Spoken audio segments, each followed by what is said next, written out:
আজকে এই ফেলে দেওয়া জিনিসগুলো দিয়ে একটি হোম ডেকোর আইটেম বানিয়ে দেখাবো, যেটা দেখলে তোমরাও ওয়াও বলতে বাধ্য হবে। আমি এখানে যে ৩টা জিনিস নিয়েছি, এই ৩টা জিনিস আমরা সবাই ফেলে দেই। তো ফেলে না দিয়ে আজকে আমি ইউনিক কিছু বানাবো। আর তার জন্য এই জিনিসগুলো নিয়েছি। এখানে হচ্ছে আপেলের কাবার, আরেকটা হচ্ছে টিস্যুর ভেতরে থাকে যেই রোল, এবং কিছু লিচুর ঢাল। প্রথমে আমি আপেলের সাথে যে কাবারটা দেয় এটাকে ছোট ছোট করে কেটে নিয়েছি। এবার টিস্যুর রোলটাকে আমি ২ ভাগ করে কেটে রং করে নিয়েছি এবং নিচে একটা কার্ডবোর্ড লাগিয়ে নিয়েছি।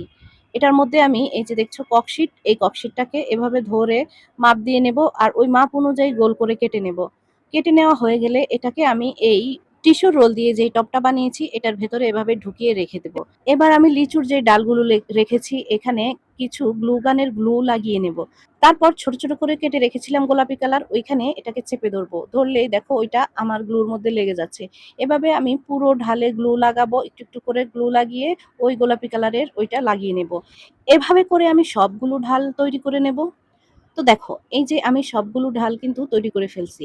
এবার আমি ওই যে টিস্যুর রোল দিয়ে বানিয়েছিলাম একটা টব, ওইটার মধ্যে এই ডালগুলো সেট করে দিব। আর এবার দেখো সেট করার পরে আমার টবের ফাইনাল লুক ওয়াও, খুব সুন্দর হয়েছে তাই না? আমার কাছে তো ভীষণ ভালো লেগেছে। তোমাদের কাছে কেমন লেগেছে কমেন্টে জানাবে। ভালো লাগলে ভিডিওটি লাইক কমেন্ট করে শেয়ার করে দিবে। আর হ্যাঁ, এমন ইউনিক আইডিয়া পেতে আমার পেজটি ফলো করে দিও এবং ইউটিউব চ্যানেলটি সাবস্ক্রাইব করে রেখো। আজকের মতো বিদায়, টাটা।